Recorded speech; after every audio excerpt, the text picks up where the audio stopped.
पहा नवीन एपिसोड्स एकदम add free.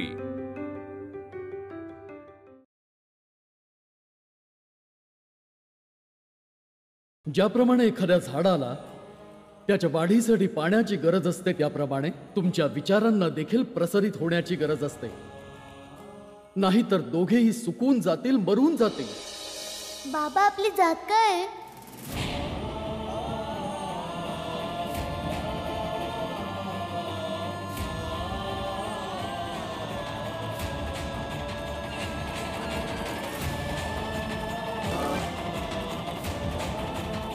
पण बाबा सांगा ना, माझी जात काय?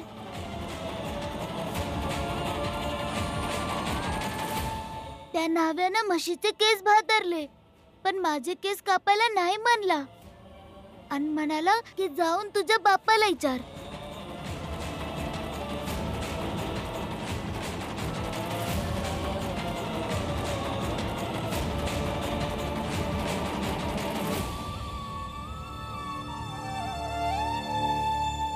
बाबा, आई, आत्या, तू तरी सांग ना।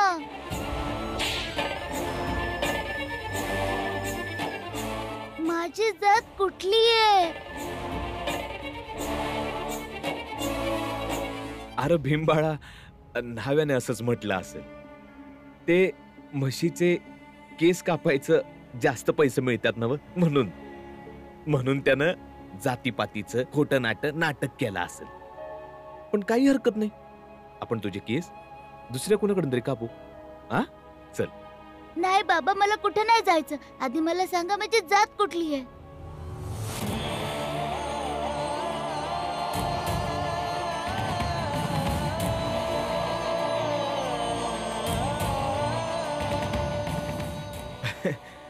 अरे भीमबाळा, तू कुठे या गोष्टीत अडकतोयस?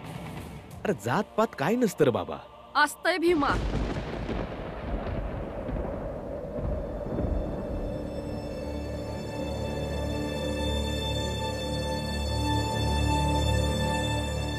जातपात असत्या।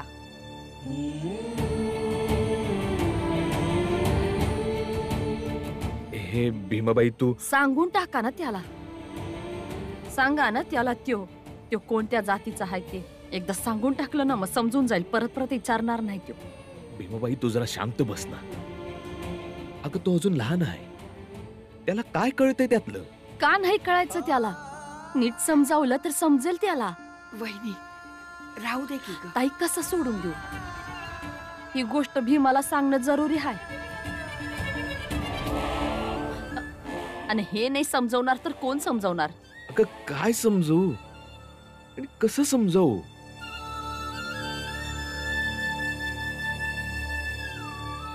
ठीक आहे, मग त्याला मॅथ समजावते। भीमाबाई, अगं ऐक तरी माझं। ये बाळा। भीमाबाई, अगं ऐक ना। इथं गप गुमान उभं राहायचं। आता मी जे काही बोलल सांगल ते नीट कान देऊन ऐकायचं आणि ध्यानात ठेवायचं। भीमाबाई, माझं ऐक। कशा पायी घाबरताय? माझा भीमा लय हुशार आहे, बघाच तुम्ही। ही गोष्ट मी ध्यानात येईल त्याच्या।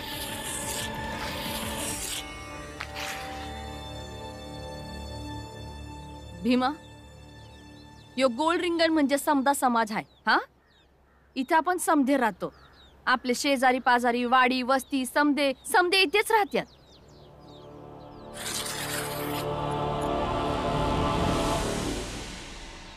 या गोल रिंगणाच्या मधोमध एक रेग मारली, त्याच्यामुळे या गोल रिंगणाचं 2 भाग झालं। भीमा, नीट ध्यान देऊन बघ आणि समजून घे। या 2 भागातला हा जो भाग आहे, ह्यातली माणसं स्वतःला लई मोठी समजतात।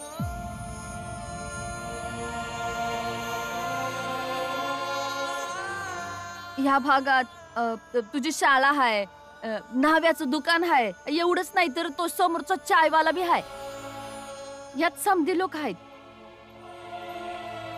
आता राहिला यो भाग ज्याच्यावर तू उभा आहेस त्या भागात तू आहेस, मी आहे, बाबा आहे, आपण समदे आहोत, आपलं कुटुंब आहे. भीमा, इथं अपमानाशिवाय दुसरं काय नाही.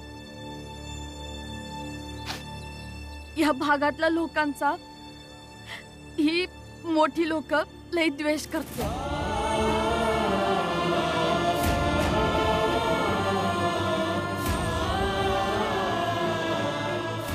एवढा द्वेष करतात की ते लोक आपल्याला माणूस बी नाही मानत. ते आपल्या हाताचं पाणी बी नाही पित रे. ते आपल्या बरोबर बसत बी नाही. आपल्या सावलीपासून पळून जातात.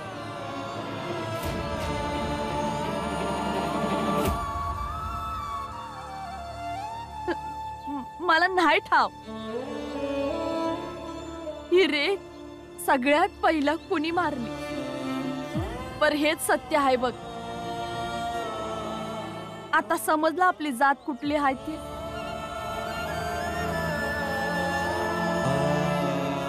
हे सत्य जाणून घेऊन ह्या आपल्या भागात राहशील तरच तुझं जगणं सोपं होईल.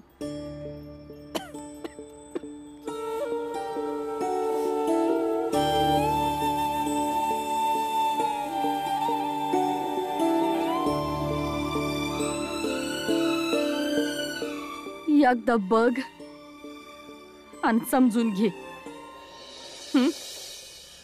धीरे धीरे रे मना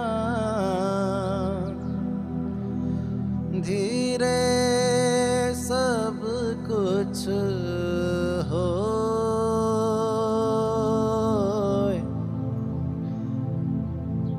माली सींचे सौ घड़ा ऋतु आए फल होए.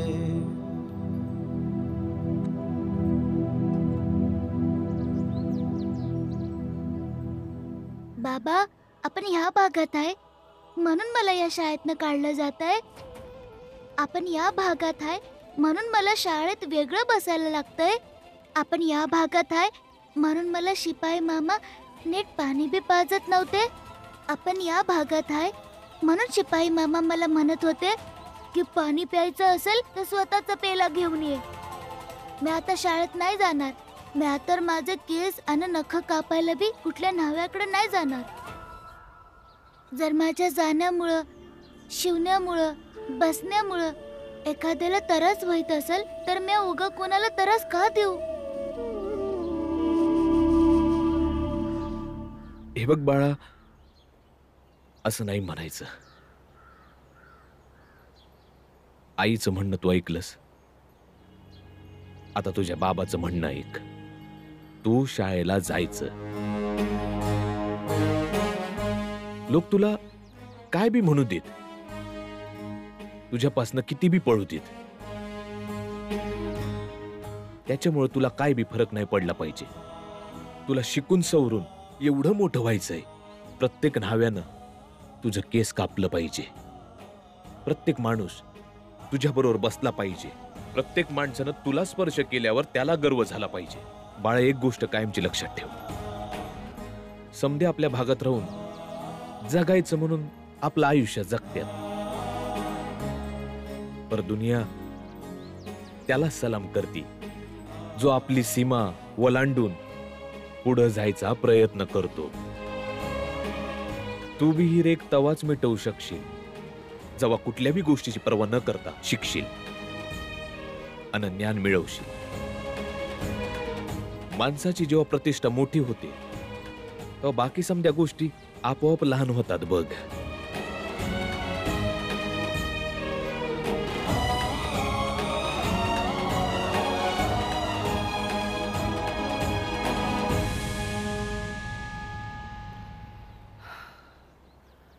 वहिनी, ही काय पद्धत झाली समजवायची. भीम अजून लहान आहे. भाऊने समजावलं असतं आपल्या पद्धतीने. आता तुझी तब्येत बरी नसते, तू दुनियादारीची कमी फिकीर कर की जरा. पर जे सत्य आहे ते कस काय लपून राहील, आणि लपून तरी कसं ठेवू शकते. मी ह्यासनी किती वेळा सांगितलं त्याला सत्याची जाणीव करून द्या, पण नाही. कधीतरी भीमाला या सत्याचा सामना करावाच लागणार होता, आणि माझ्या पोरांनी चुकीच्या भ्रमात नाही राहायचं. माझ्या पोरांनी सत्य जाणून घ्यावं आणि मग जगावं.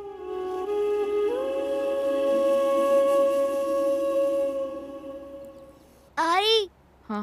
आपली जात आपण नाही बदलू शकत, पण आपली परिस्थिती तर बदलू शकतो ना. हा? बाबा म्हणले की तू असं काहीतरी काम कर की प्रत्येक न्हाव्याला तुझं केस कापावंसं वाटतील. आणि आई, आता मी असं काम करणार की ज्यामुळं समद्यासनी चांगला मान मिळेल.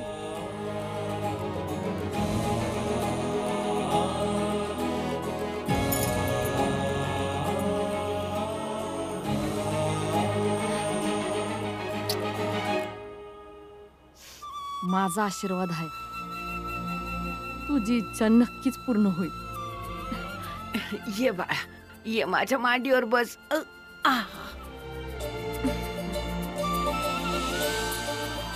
भीमबाळा, काहीतरी खाऊन घे, मग मी तुझे केस कापून आणतो.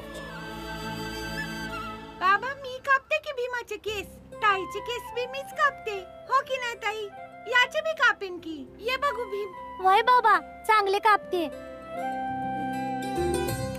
चल भीम, तुझे केस आज मी कापते.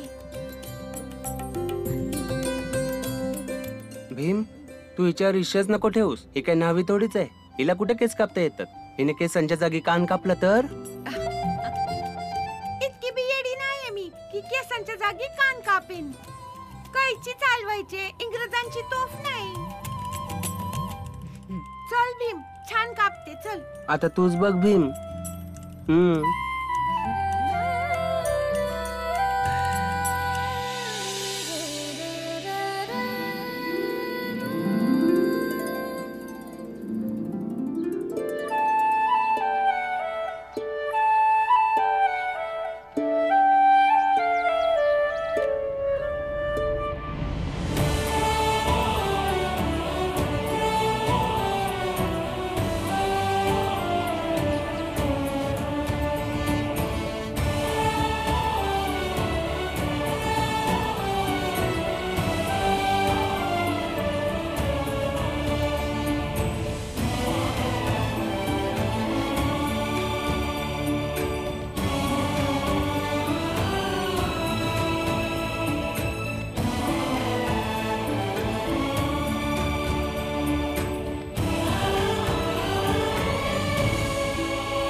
बघून ये. ताई, तू कापलेस तर चांगलेच कापले असशील. अरे भीम,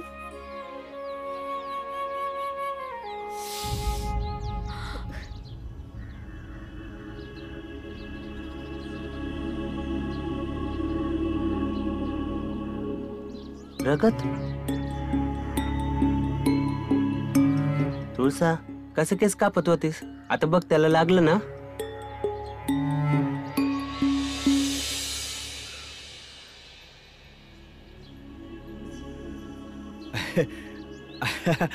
अरे भीमबाळा, काही नाही झालं. केस कापताना थोडं फार लागतं. तू येडी आहेस वय? ध्यान देऊन का तर चालवायचीस ना. आता बघ, लागलं ना त्याला. अरे ओरडतोस कशाला दादा? भीमने सांगायला पाहिजे ना की लागतंय म्हणून. ताई, मला तर काही बी कळलं नाही बघ.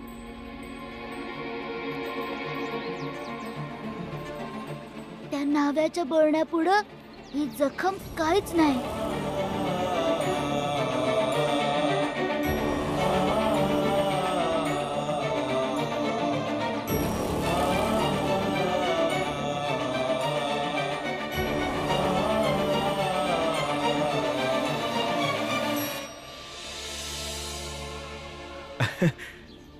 अरे भीमबाळा, ताईने एकदम भारी केस कापल्यात.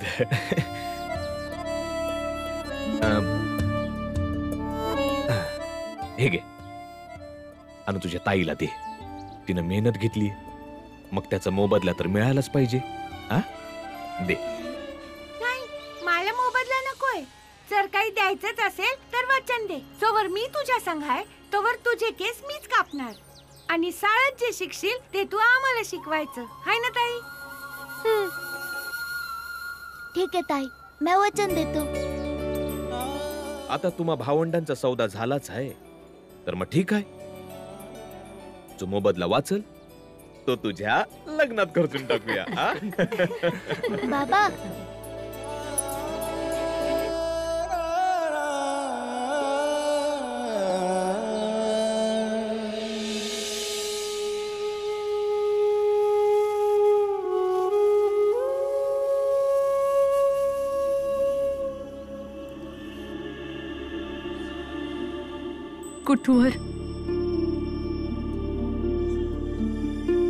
कुठवर चालत राहील हे समज.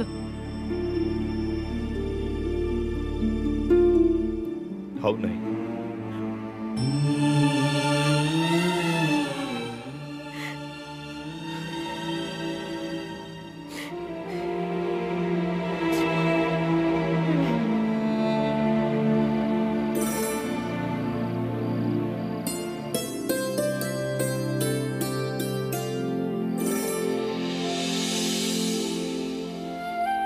मीरा, आपली मंजुळा खीर लय भारी बनवते ना ग. खरंच भाऊ, लय भारी बनली आहे.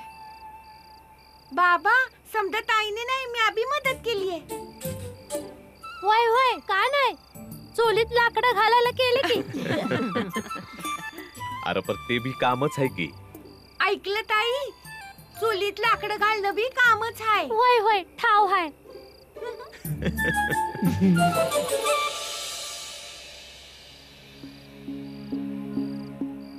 बाबा, तुम्हासने एक सांगायचं होतं. बोल की बाळा. बाबा, आम्ही रोजच शाळेत जातो, पण कोणी आमच्याशी नीट बोलत नाही आणि गुरुजी बी आम्हाला शिकवत नाही. प्रत्येक याला आमचा अपमान करतात. कोणी बी आमच्या बरोबर चांगलं वागतच नाही.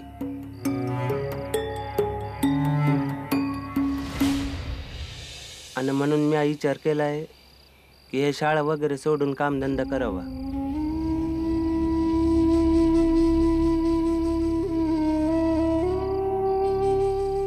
आई, आपल्या जातीतली बाकीची पोरं बी कामधंदाच करतात. आणि थोड्या महिन्यानंतर मी तुम्हाला मदत करेन. वय बाबा, मी बी तोच विचार करत होतो. आणि तसं बी आम्हा तिघांनी सोडलं तर समध्या शाळेत आपल्या जातीचं दुसरं कोणीच नाहीयेत. आणि बाळादादा म्हणतोय ते बी खरं आहे. आम्हासनी त्रास दिला जातो. कधी पोरं त्रास देतात तर कधी गुरुजी.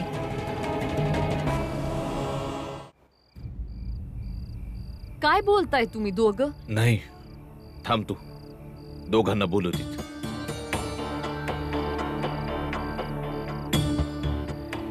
बरं बाळा, तू आता एवढा विचार केलायस तर हे बी सांगून टाक की काम काय करणार आहेस. बाबा, मी ढोल वाजवणार.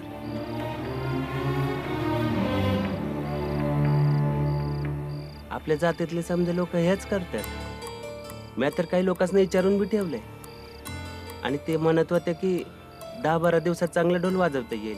फक्त थोडं ध्यान देऊन शिकायचं आणि काही महिन्यांनी तर कमाई बी सुरू होईल.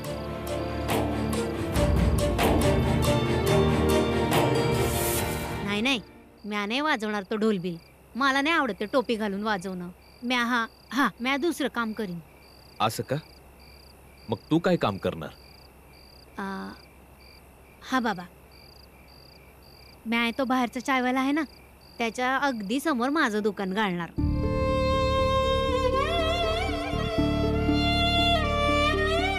अच्छा, म्हणजे तुला असं वाटतंय की लोक तुझ्या हातचा चाय प्यायला येतील? भीम त्याचं केस कापायला नाव्याजवळ गेला होता तेव्हा नावाने केस कापायला नकार दिला आणि लोक तुझ्याकडे येतील का? त्यापेक्षा माझं ऐक, आपलं हे ढोल वाजवायचं कामच चांगलं आहे. हो ना बाबा? भीमबाळा, तुला काय वाटतं? बाळादादाचं काम चांगलं आहे की आनंददादाचं काम?